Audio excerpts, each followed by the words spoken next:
मालिकियत इस देश पर है, जिसके जल जमीन जंगल पर अधिकार है, उस व्यक्ति को ये लोग वनवासी जंगली बोलते हैं। इनका दोहरा मापदंड देख लीजिए आप। जो जेल में है वो श्री श्री है, जो मेहनत करता है वो वनवासी है। ये मानवतावादी सोच नहीं है। आखिर ये मूवमेंट चलाने की जरूरत क्यों पड़ रही है? ये मूवमेंट कोई मेरे दिमाग की उपज नहीं है। ये मूवमेंट इन्हीं की देन है। शायद किसी को मालूम नहीं, भगवान टंटा भील के पास में 65,000 लोगों की सेना थी। ये मैं नहीं बोल रहा हूं, ब्रिटिश गवर्नमेंट बोलती है। और जब उस पर एक्शन हुआ, उस दौरान क्रिमिनल ट्राइबल के नाम पर करीब करीब 55,000 लोगों को मध्य भारत में मारा गया। वो कोई और नहीं थे, भगवान टंटा भील के सैनिक थे। ये मामूली बात नहीं है, ये इतिहास दबाया गया है हमको। पहले जब मिशन ने इस विषय को हाथ नहीं लगाया था, तो भगवान टंटा भील को कुछ लोग डकैत बोलते थे। अपने समाज के भी कुछ नालायक लोग उसमें मौजूद है। उसको डकैत बोलते थे, चोर बोलते थे, डाकू बोलते थे। लेकिन जब से मिशन ने इसको अपने हाथ में लिया और इसकी वैचारिक सच्चाई सामने लाई, आज पूरे मध्य प्रदेश में ही नहीं, भील प्रदेश में ही नहीं, पूरे देश में भगवान टंटा भील के नाम से जाने जाते हैं। भगवान कहा जाता है उनको। मैं एक अच्छी बात आपको सुनाता हूं। कुछ लोग पूछते हैं ये मिशन ने क्या किया? आप तो भगवान टंटा भील का शहीद दिन आज मना रहे हैं हम लोग। ईरान में, अफ्रीका में, नाइजीरिया में, श्रीलंका में और नेपाल में 4 तारीख को ही उन्होंने भगवान टंटा भील का शहीद दिवस मनाया, वहां के आदिवासियों ने। यह उपलब्धि है। अब भगवान टंटा भील कोई राष्ट्रीय नेता नहीं रह गए, राष्ट्रीय प्रेरणा नहीं रह गए, वो अंतरराष्ट्रीय प्रेरणा बन गए। पूरे विश्व के आदिवासी आज भगवान टंटा भील की तरफ देख रहे हैं। यानी ये जो भील वंश के आदिवासी है, पूरे विश्व के आदिवासी आपसे प्रेरित हो रहे हैं आज। अगर वो भगवान टंटा भील को मानते हैं तो फिर आप आबा बाबा के चक्कर में कैसे फंसे हो? आप ये अंडे पंडों के चक्कर में कैसे फंसे हो? विश्व के लोग मान रहे भगवान टंटा भील को, आप क्यों नहीं मान रहे हो? आप क्यों नहीं उनके विचारों को लेकर काम कर रहे हो? क्या आप अमेरिका के आदिवासी से ज्यादा विकसित है? आप बाकी देशों के आदिवासियों से ज्यादा विकसित है?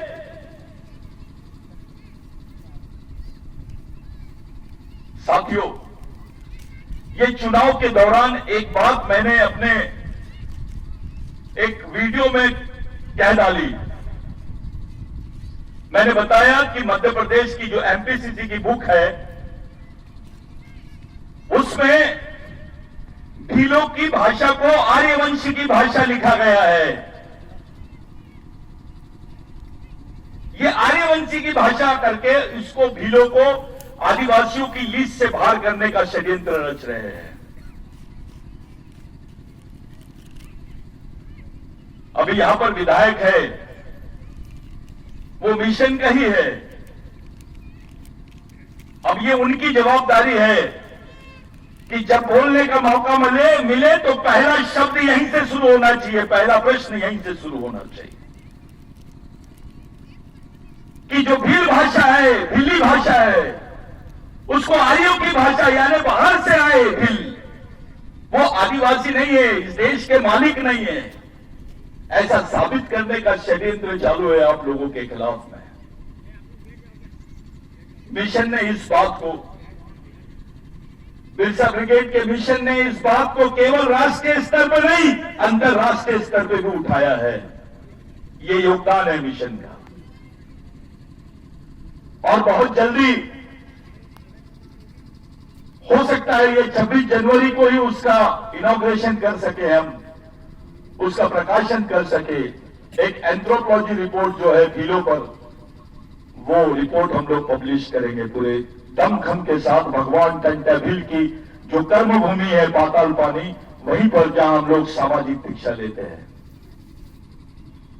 वो पूरे विश्व के लोगों के लिए, देश के जितने आरएसएस के लोग हैं उनके लिए होमवर्क रहेगा कि वो चैलेंज कर दे कि ये भील आदिवासी नहीं है, ये आर्य है। ऐसा साबित करने की जो कोशिश की जा रही है, आपको हिंदू बनाने की कोशिश की जा रही है।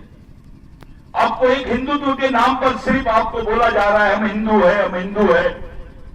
आपके दिमाग में उस बात को बैठाया जा रहा है। इस देश में हिंदू धर्म, बौद्ध धर्म, सिख धर्म, ईसाई धर्म और कोई भी धर्म होगा, ये आदिवासी संस्कृति के 22,000 साल बाद में आए हैं। आपकी संस्कृति 20,000 साल पहले की संस्कृति है। जब धर्म पैदा नहीं हुआ था तब से आदिवासी संस्कृति का अस्तित्व है भारत में। यहां भगवान बाद में पैदा हुए हैं, पहले आदिवासी पैदा हुए हैं। वो लोग हैं आप, हमको खत्म करने का षड्यंत्र चालू है। हर मौके पे जहां जहां इनको मौका मिलता है वहां वहां हमारे लोगों को खत्म करते हैं। इलेक्शन में मैंने देखा सब लोग भूल गए कि जो 2024 को इन्होंने जो वन संरक्षण अधिनियम पास किया, जिसमें आदिवासियों की ग्राम सभा के अधिकार, आपकी जमीनों को कॉर्पोरेट कंपनियों को लीज पे देने का प्रावधान किया गया, आदिवासी क्षेत्रों में मिलिट्री लगाने की बात की गई, आपके ग्राम सभा, सरपंच, आपके वन अधिकार, जो वन अधिकार के तहत आपको जमीन मिलती थी, वो सब जमीनों के प्रावधानों को खत्म कर दिया गया। हमारे आदिवासी नेता बीजेपी में भी है। क्या आप समाज को भूल गए? क्या आप उस खून को भूल गए, अपने डीएनए को भूल गए? जिस कौम में आप पैदा हुए उस कौम से गद्दारी क्यों? इसलिए कि कौम गरीब है, इसलिए कि कौम के लोग डरे हुए हैं, इसलिए कि थोड़े कम पढ़े लिखे हैं, संगठित नहीं है करके आप समाज का साथ नहीं देना चाहते हो और बाकी लोगों का साथ दे रहे हो जो समाज को खत्म करने के पीछे पड़े हैं, जिनको आदिवासी नाम, आदिवासी संस्कृति और आदिवासी आदमी इस देश में नहीं चाहिए। इन्होंने हिंदू भारत का नाम घोषणा कर दिया है। हिंदू भारत का मतलब होता है आदिवासी मुक्त भारत, बगैर आदिवासियों के भारत। अब जो इस देश का मालिक है, जो इस देश की जल जमीन जंगल का पहला नागरिक है, उसी को खत्म करने का षड्यंत्र चालू है इस देश में। साथियों, ये मिशन के माध्यम से ही बोला जाता है हर जगह, पूरे देश भर में, कि सरकार बोल रही है भारत में आदिवासी नहीं रहते हैं। संयुक्त राष्ट्र संघ में बोल रहे हैं कि भारत में आदिवासी नहीं रहते हैं। इसका मतलब दूसरा यह होता है कि आदिवासी भारत के नागरिक नहीं है। ये आपकी पहचान को ही नहीं, आपकी नागरिकता को खत्म करने की नींव रख रहे हैं। अभी डिलिस्टिंग का नया नाटक इन्होंने शुरू किया है। ये बोल रहे हैं जो क्रिश्चियन बन गए हैं वो आदिवासी नहीं है, जो मुस्लिम बन गए हैं वो आदिवासी नहीं है। तो भाई मुस्लिम भी धर्म है, क्रिश्चियन भी धर्म है और हिंदू भी धर्म है। अगर आप ऐसा बोलना चाहते हो कि जो क्रिश्चियन है वो आदिवासी नहीं है, जो मुस्लिम है वो आदिवासी नहीं है, तो आप किस बिना पे बोलोगे कि जो हिंदू है वो आदिवासी है? क्योंकि आदिवासियों की संस्कृति तो बहुत अलग है। हाँ, ये बात सही है कि कुछ हिंदू भगवानों को आदिवासी मानता है, आदिवासी मुस्लिम पीरों को भी मानता है, आदिवासी क्रिश्चियनों के कोई चर्च दिखे उसको भी नमस्ते कर लेता है, उसको उससे कोई प्रॉब्लम नहीं है, सबका सम्मान करता है। हमारे बुजुर्गों को मालूम भी नहीं था, पढ़ना लिखना नहीं आता था, स्कूलों में जाते थे, उनके आगे हिंदू लिखते थे।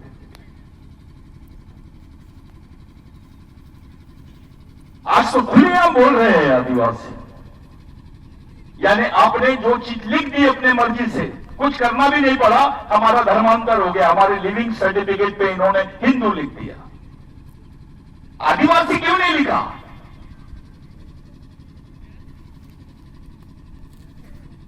ये षड्यंत्र को समझने की जरूरत है। जो बच्चे आज बैठे हैं, कल इनका भविष्य है। समाज की एक मजबूत नींव खड़ी होनी चाहिए। हमको समाज में नेता नहीं होना, समाज का नौकर होना, जो समाज के लिए रात दिन काम कर सके, समाज का सैनिक होना, जो समाज के लिए मर सके, लड़ सके, तब जाके ये समाज बच सकता है। क्या हालत है? इलेक्शन में मुद्दे बन गए थे। कुछ लोग बोल रहे थे कि भाई आदिवासियों पे पेशाब कर दिए, कुछ लोग बोल रहे थे आदिवासियों को पेशाब पिलाया गया, कुछ लोग बोल रहे थे आदिवासियों को नंगा करके घुमाया गया। क्या असर हुआ इन मुद्दों का? मजाक उड़ाया गया हमारा।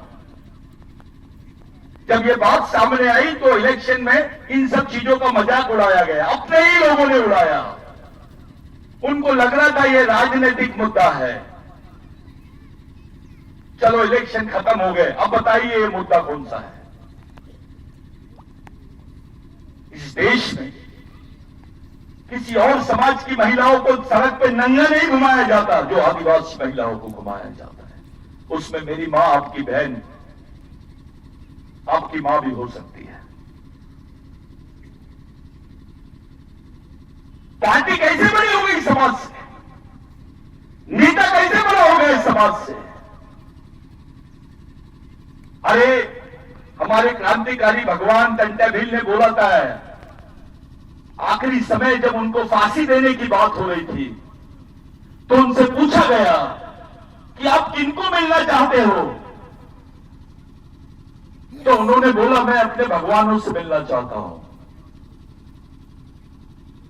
तो लोगों ने पूछा भाई भगवान कहां है? आपकी मां है, आपके परिवार के लोग हैं, जो भी है वो लोग मिलेंगे क्या? आप उनको देखना चाहते हो क्या? तो भगवान टंटा भील ने बोला नहीं, मैं मेरे समाज को देखना चाहता हूं, जिनके लिए मैं जिया हूं और जिनके लिए मैं मरने जा रहा हूं। उस वक्त भगवान टंटा भील को एक अंग्रेज अफसर ने बोला आप मरने वाले हो, भगवान का नाम ले लो। उन्होंने बोला नहीं, मैं भगवान से भी बड़ा मानता हूं अपने समाज को। बताइए ऐसा कौन सा आदमी हो सकता है जो ये भाषा इस्तेमाल करता है? इसके रिकॉर्ड है। कुछ लोग आदिवासियों की उंगली दिखाने के लिए बदनाम करने का षड्यंत्र रच रहे हैं। बताइए ऐसा कौन सा आदमी है जो फांसी के तख्ते पर भी बोलता है मैं अपने समाज को देखना चाहता हूं? मैं इनको अपने भगवान से भी ज्यादा बड़ा मानता हूं। है चलो कोई है तो चलो हम सब चलते हैं उसके पास। ये जो भील वंश है ना, ये भगवान टंटा भील की वजह से जिंदा है भारत में, नहीं तो कब का खत्म हो गया रहता। भीमा नायक, बिरजू नायक, ऐसे तमाम क्रांतिकारी है जिन्होंने व्यक्ति नहीं देखा, जात नहीं देखी, क्षेत्र नहीं देखा, केवल समाज के खातिर, अपने अधिकारों की खातिर, सामाजिक अधिकारों के खातिर, सामाजिक जीवन के खातिर उन्होंने अपनी जान न्यौछावर कर दी। आप अपने बाल बच्चों से पूछो आपके लिए फांसी की तख्ते पे चढ़ सकता है क्या? अपने बेटे को पूछो, अपने भाई को पूछो, अपनी बेटी को पूछो, नहीं चल सकता है। लेकिन ये लोग तुम्हारे लिए फांसी के तख्ते पे चढ़े, जीसस क्राइस्ट को सूली पे चढ़ा दिए तो उसको ईश्वर बोलते, भगवान बोलते हैं। ये तो सीधे फांसी पे तख्ते पे चढ़ गए। वहां तो एक जीसस क्राइस्ट था, आदिवासियों में तो हजारों जीसस क्राइस्ट बैठे हैं। अगर सूली पे चढ़ने से भगवान बोला गया उनको, तो तुम्हारे लोग तो फांसी पे चढ़े तुम्हारे लोगों के लिए। एक भी अभी बीच में कुछ महाराज लोग आदिवासी संस्कृति पे बात कर रहे थे। वो आदिवासियों को भगवान और सब कुछ चीजें समझा रहे थे। कभी शंकर भगवान के नाम से घेरने की कोशिश कर रहे थे, तो कभी राम के नाम से घेरने की कोशिश कर रहे थे। बिरसा ब्रिगेड के एक कैंडिडेट ने मैसेज डाला और पूछा, आदिवासियों को कौन से भगवान ने जमीन दिलाई, थोड़ा इसके बारे में बताइए।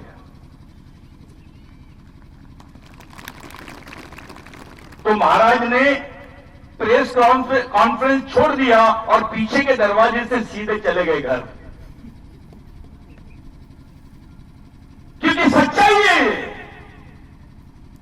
जिसको ऐसा गर्व है कि मेरे पास 50 एकड़ जमीन है, मेरे पास पैसा है, नौकरी है, तो किसने दिया? देखो, नौकरी किसकी वजह से मिली है? तेरे को जमीन किसकी वजह से मिली है? तेरे पास पैसा कहां से आया है? तो जा पहले रिकॉर्ड निकाल और देख, पढ़ लिख लिया है, अब तो ढूंढ भी सकता है तू कि तेरे हिस्से में जमीन कहां से आई। अगर भगवान टंट्या भील नहीं होता तो तेरे हिस्से में जमीन होती क्या? भगवान टंट्या भील ने हेरिडिटरी एक्ट क्रिमिनल ट्राइबल को रद्द नहीं कराया होता खुद की अरेस्टिंग करने की शर्त पर। भगवान टंट्या भील ने बोला रेगा कोरकू को, भगवान रेगा कोरकू को, कि अगर अपने समाज के लोगों को ये लोग गुनहगार बोलते हैं और सरकारी दफ्तरों में नौकरी नहीं दे रहे हैं, तो इनको बोल दो कि आदिवासियों को पुलिस में भर्ती कर दो अगर टंट्या भील को पकड़ना है तो। खुद की गिरफ्तारी करने पर, उस खुद की मौत के बदले तुम्हारे लिए नौकरी मांगा है उस शख्स ने जिसका नाम है भगवान टंट्या भील। खुद मरने के लिए तैयार हो गए और आपको नौकरी दिए हैं। और अपने अधिकारी लोग, शर्म आना चाहिए उनको कि इतने बड़े जलसे को, इतने बड़े नाम को, उसके मिशन को, उसके विचारों को छोड़ के भाग रहे हैं। डरते हैं, उसका नाम लेने से डरते हैं, उसकी फोटो लगाने से डर रहे हैं। अबे कौन से भगवान ने नौकरी दिया ये तो बता। कौन सी सरकार ने दी तेरे को? अगर तू क्रिमिनल ट्राइब होता तो तेरे को मार भी देते तो एफआईआर दर्ज नहीं होता था तब। भील वंश के लोगों को, चाहे बिलाला हो, बारेला हो, दरबार हो, इनको मारने का आदेश था। इनको मार भी दिया जाता था तो कोई केस नहीं लगाई जाती थी। चाहे भील हो, बिलाला हो, बारेला हो, ये नए नए लोग, राज दरबार हो या अन्य कोई भी हो, गावित हो, वसावा हो, ये जितने लोग हैं, हमारे बीच में एक नई बीमारी आ गई है। अभी बिलालाओं का अलग सम्मेलन हो रहा है, बारेलाओं का अलग सम्मेलन हो रहा है, भीलों का अलग सम्मेलन हो रहा है। इससे ज्यादा शर्मनाक बात कुछ नहीं है। भगवान टंट्या भील ने बोला, जो अपने भाई को नहीं पहचान सकता वो दुश्मन को नहीं पहचान सकता, और जो दुश्मन को नहीं पहचान सकता ऐसा आदमी मेरी नजर में गांडू है। एक वंश के लोग हैं हम, एक डीएनए है हमारा, एक खून है हमारा, एक संस्कृति है हमारी, तो समाज भी एक होना चाहिए। पढ़े लिखे लोग ये काम कर रहे हैं, थोड़ी सी पोस्ट के लालच में। किसी को विधायक बनना है, किसी को मंत्री बनना है, किसी को मंत्री बनना है। अभी राष्ट्रपति है देश की आदिवासी, उसने नहीं रोकी जब ये बिल उसके पास साइन करने के लिए गया, वन संवर्धन बिल 2023 का, उसने नहीं सोची, इतनी उल्लंघनी चाहती थी, साइन नहीं कर सकती थी। राष्ट्रपति है ना आदिवासी, आदिवासियों की जमीन से हस्तगत यानी हमेशा हमेशा के लिए आदिवासियों के अधिकारों की समाप्ति के बिल पर, उस कानून पर साइन करने वाली कोई और नई राष्ट्रपति थी, आदिवासी राष्ट्रपति है। यह इतिहास बन जाएगा, शायद इसी दिन के लिए उनको राष्ट्रपति बनाया गया होगा। हमारे दिमाग में एक बात है, नेता बनना चाहिए। हमारे दिमाग में नेता बनना चाहिए। हाँ ठीक है, एक ही नेता बनेगा और एक नेता बनेगा 5 साल काम करेगा, लेकिन एक कार्यकर्ता बनेगा समाज का तो जिंदगी भर समाज के लिए काम करेगा। इसको परमानेंट कार्यक्रम बोलते हैं। ये परमानेंट कार्यक्रम चलाने के लिए मिशन खड़ा किया गया है। ऐसे कई कर्मचारी हैं, जैसे सेनानी दादा है, उनको याद करते वक्त मैं जब फोटो को देखा मेरे आंख में आंसू आ गए। ऐसे लोग जिनको इस बात का महत्व समझता है, जो ईमानदारी से समाज के लिए, समझदारी से और ईमानदारी से समाज के लिए काम करते हैं, ऐसे लोग समाज के सही में भगवान है, इन्हीं को गॉड बोलते हैं। हमारे समाज के पढ़े लिखे लोग, सुलझे हुए लोग, जो इस समाज के चालक पालक और मालक होना चाहिए, G for guardian, O for owner, D for driver, GOD god, लेकिन उल्टा दिखता है, डीओजी डॉग हो गया। वो जीओडी गॉड नहीं हुआ, वो डीओजी डॉग हो गया है। जो हमारा भगवान होना था वो हमारे दुश्मनों के पास कुत्ता बन गया है। क्यों भाई, ऐसी क्या मजबूरी है जो इस कंडीशन पे हम लोग खड़े हो गए हैं? इस अवस्था में आ गया है समाज कि हमारा ही भाई दुश्मन की सेना का सेनापति बन के आपके सामने खड़ा है। लड़ोगे किसके साथ? आप किसी भी पार्टी में रहो, आप किसी भी संगठन में रहो, लेकिन समाज के साथ ईमानदारी होनी चाहिए। समाज सबसे बड़ी चीज है। आप लोग